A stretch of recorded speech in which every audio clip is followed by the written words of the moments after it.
All right, PUV, you're watching the single most audacious reality TV show in the history of the universe, and the opening credits just detonated.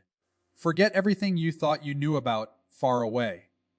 The moon is a cosmic stone's throw. It's only about 240,000 miles out. You could drive that in your car if you had about 6 months, zero traffic, and a seriously upgraded fuel tank.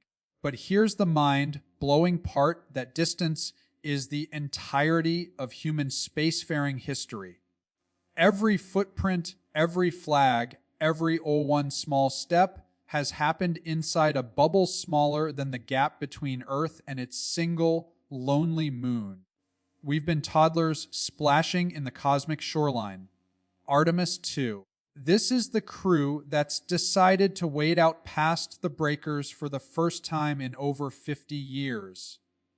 And the vehicle for this ego trip, the Space Launch System, calling this rocket big is like calling a supernova bright. It's a controlled explosion taller than the Statue of Liberty, generating 8 million pounds of thrust. To translate at launch, its 4 main engines consume 1 million pounds of fuel per minute. It burns through the equivalent of an Olympic-sized swimming pool of liquid hydrogen and oxygen before it even clears the tower. This isn't a launch. It's a geology event. A man-made earthquake aimed at the sky. The countdown hits 0. The first second is pure silence, a cosmic gaslighting. You see fire and hellish plumes billow from the pad, but sound takes its sweet time. Then it hits you. Not a sound, but a presence. A physical wall of deep, shuddering thunder that doesn't just enter your ears. It vibrates your sternum, rattles your teeth, and declares one thing: who? The SLS, this skyscraper of ambition, punches up through the atmosphere, shedding its solid rocket boosters like used fireworks. From the crew's perspective inside Orion, Earth doesn't so much fall away as it unfolds. The horizon bends from a line into a curve, and the blackness above stops being a sky and starts being a destination. This is the ultimate POV shift. In minutes, they're further from home than any human has been since 1972. The blue and white marble shrinks in the window. And here comes the first cosmic truth, the one that hits every astronaut who gets this view. Everything is there. Every Karen, whoever cut you in line, every political border we kill over, every ancient empire, every love story, every war, every single human who, it's all just there, on a speck. The crew is now racing away at over 5,000 miles per hour. But in the grand, sarcastic scheme of the cosmos, they're barely crawling.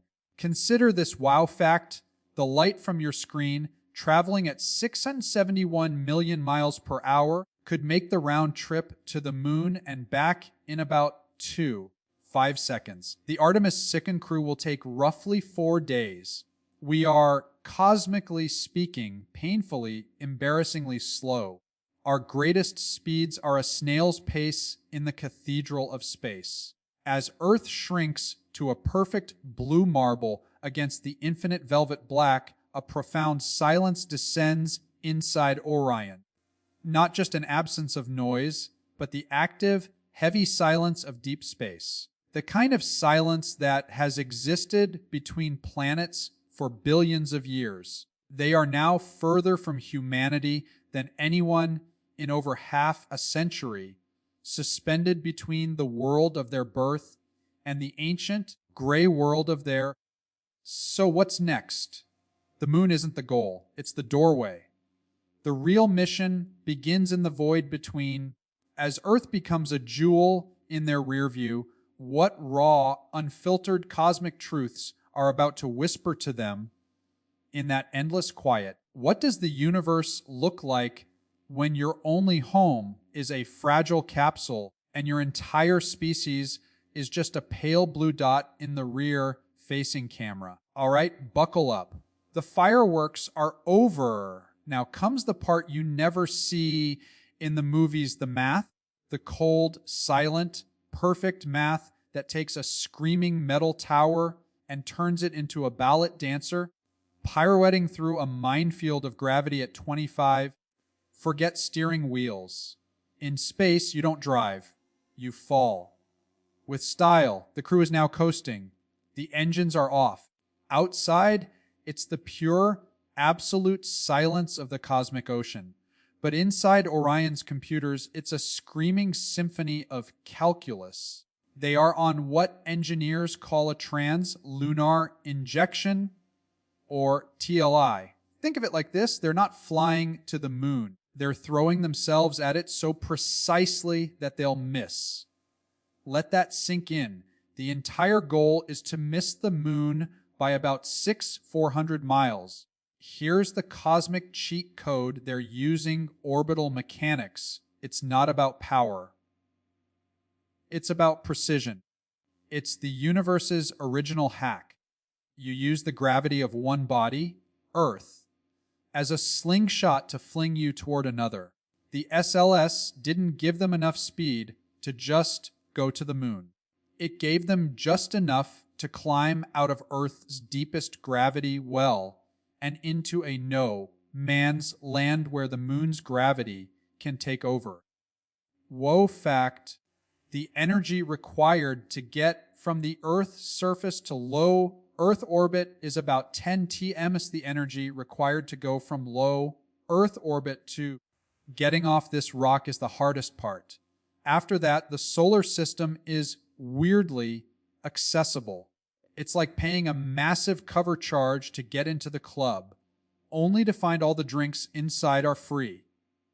So, they're falling.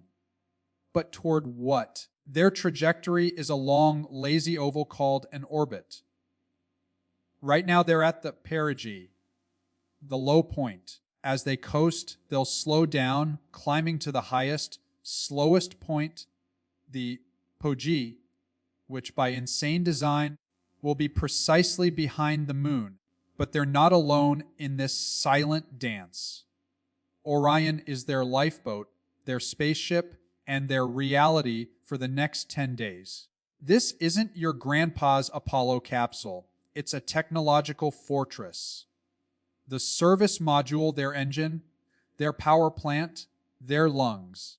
Built by the European Space Agency, a fact that would blow the minds of 1960s NASA. It's a Swiss Army knife of survival. Its single engine has to fire with flawless precision multiple times to tweak their path. One wrong burn, and they're either crashing into the lunar surface or being flung into a permanent, lonely orbit around the sun. Whilst the heat shield, the ultimate brake pad. It's a 16.5-foot wide disc of a material called Avcoat. On the way home, it will face temperatures of 5,000 degrees Fahrenheit, half the temperature of the surface of the sun. One flaw, one tiny bubble, and the capsule becomes a meteor. Their lives depend on a piece of ablative plastic. The backbone, the Orion stage adapter. Sounds boring. It's not. This ring holds the CubeSats, box-sized satellites they'll release like cosmic breadcrumbs. These little robots will shoot off to study the moon, map ice, even test irradiation, dodging solar sail. While the crew is the headline act, these CubeSats are the stage crew setting up the future. For 4 days, this is their universe. A 330 cubic foot can of pressurized air hurtling through a vacuum older than time. They'll check systems, talk to Houston, S with a 2. 5-second delay that grows to 10 seconds, and stare out the window. And what a window. Earth is now a perfect, brilliant blue and white marble. It's no longer a place. It's a picture of a place. The crew will experience the overview effect in real time, the cognitive shift that happens when you see your homeworld borderless, fragile, and alone Every argument, every traffic jam, every empire, it's all contained on that silent, sunlit sphere. It's all there, on a speck. Wow fact, the Earth from this distance is about the size of a marble held at arm's length. But within that marble is everything. Every mountain range is a tiny wrinkle. Every ocean is a smear of blue paint. The Himalayas are invisible. The Amazon is a faint green smudge. You are looking at 8 billion lives, 10,000 years of human history, every creature that has ever crawled, swum, or flown, and you can cover it all with... That's not a scientific observation. That's a psychological event. As they drift further, the silence changes. It becomes a physical thing. The background hum of Earth, the radio waves, the magnetic chatter, the psychic noise of 8 billion dreams, fades. They are entering the true quiet of the cosmos, the quiet that exists between stars, the quiet that has reigned here for 5 billion years since the moon itself cooled. Then a subtle shift. A gentle, invisible hand begins to pull. The moon's gravity is taking over. It starts as a whisper in the navigational data. Their path begins to bend. The gray, cratered sphere ahead is no longer a distant disk. It's a world, growing, swallowing their forward view. They are not heading for its familiar face, the one we all know with its man in the moon patterns. They are aimed like a bullet at its far side. The far side, not the dark side. It gets plenty of sunlight, but it is the side forever hidden from Earth. A landscape of cosmic solitude, no Earth rises, no blue marble in its sky, just the stars and the endless, cratered gray. To get there, they have to vanish. The moment approaches. Houston's voice will crackle with final instructions. Then, as they swing around the moon's leading edge, they will pass behind its bulk. For approximately 48 minutes, all communication with Earth will be severed.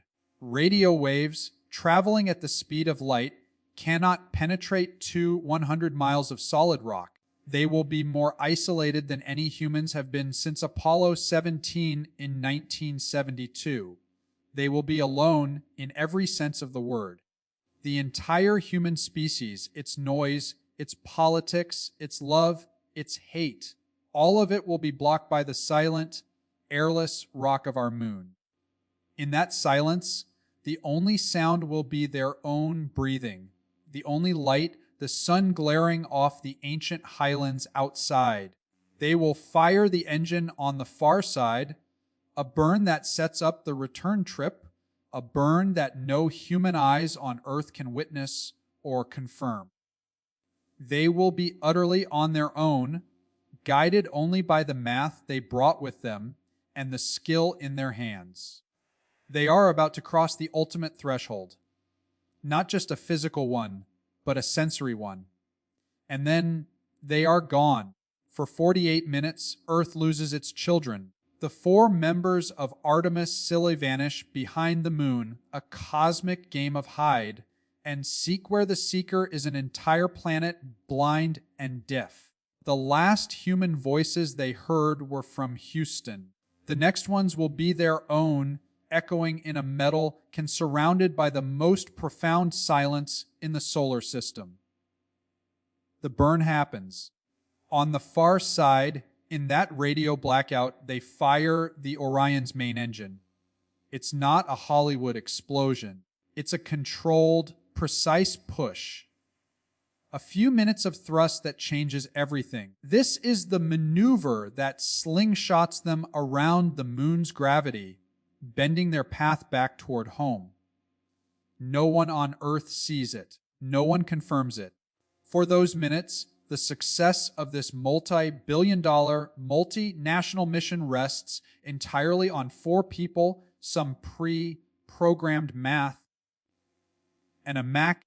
Think about the sheer, unadulterated trust in that moment. Every engineer at NASA Every scientist in Canada and Europe contributing to this, every taxpayer who funded it. They are all just waiting, hoping. It's the ultimate test of a system. Not just the spacecraft system, but the human system of knowledge, collaboration, and courage that built it. Then they emerge. Like a ship cresting a wave of rock and time, Orion swings back around the lunar limb. The first thing that happens isn't a voice. It's data. A trickle, then a flood of telemetry hitting the antennas at the Deep Space Network.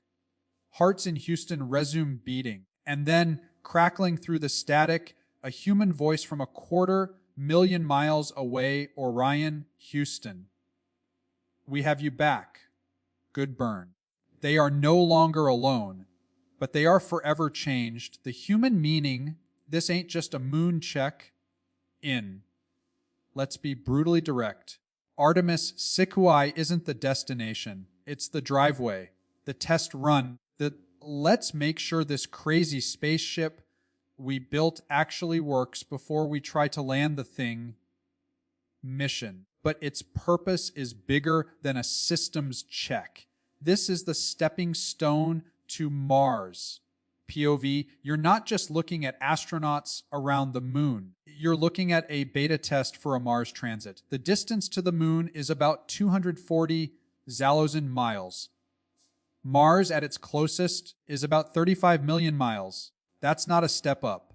That's a leap into a different league of isolation, radiation, and psychological endurance. Wow fact, the moon is, on average, about 3 light seconds away. Your TV signal delay talking to mission control is noticeable but short. Mars. At its closest approach, it's about 3 light minutes away. A simple hello and we hear you takes 6 minutes. At its farthest, it's over 20 light minutes.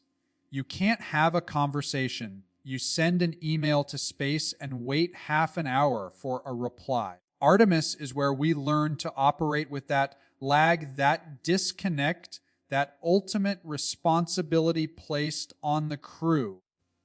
But there's another layer, one that's easy to miss in the rocket flames and hero shots.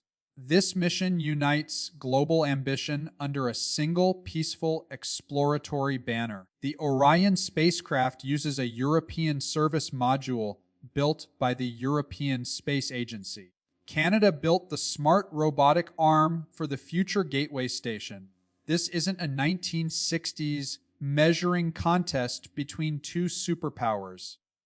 This is dozens of nations saying, the next chapter of human history won't be written by one flag.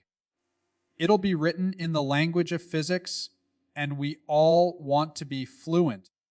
It's an answer to the cosmic Karen of nationalist pettiness. Out here, there are no borders, no airspace disputes, no trade wars. There's only physics, which is brutally fair and doesn't care about your politics. To survive it, you have to collaborate. Artemis is a statement Earth's quarrels stay on Earth. The cosmos is for curiosity, not conquest. The final threshold, redefining home. As they begin the long coast back, Earth will reappear. But it won't be the same Earth they left. It will be a destination, a place they are going to, not just a place they came from. They have seen the context. They have seen their entire world, all of its beauty and all of its strife as a single, lonely, breathtaking oasis in the dark. This journey redefines our place in the cosmos. For millennia, we thought we were the center of everything. Then, we were demoted to a planet orbiting an average star. Then, we learned our star is one of hundreds of billions in a galaxy that is itself one of hundreds of billions. We are cosmically insignificant. A speck on a speck, orbiting a speck in an ocean of nothing. But we are the speck that looks back. We are the speck that built a machine to carry four of its own around another speck, just to see what it's like. We are the speck that can comprehend its own insignificance, and in that comprehension, find a purpose so defiant it borders on sacred. We are not the center of the universe, but we are its consciousness. We are the universe's way of understanding itself. And with every orbit, every burn, every footprint in alien dust, that understanding deepens. So where do we go from here? We go to the moon to stay. We build the Gateway Station in lunar orbit, a cosmic pit stop. We land the first woman and the next man on the lunar South Pole, not just to plant flags, but to mine water ice that can become air and rocket fuel. And then we point the nose of the next ship toward the rusty dot in the evening sky. We go to Mars, not because it is easy, but because it is the next logical, terrifying, glorious step for a species that cannot stop looking over the next horizon. Because the same restless curiosity that made us cross oceans and climb mountains is now coded into our rockets. Artemis Slow is the closing of one circle, the return to lunar orbit after 50 years, and the opening of a new, infinitely larger one. It's the moment we stop being creatures of just Earth and become creatures of the Earth, Moon system, then the inner solar system. Then, who knows? The engine burn is complete. The course is set. The silent, airless rock of the moon falls away behind them. Ahead, a pale blue dot grows slowly brighter, cradling everyone and everything they have ever known. They are coming home. But home now is just the launch pad.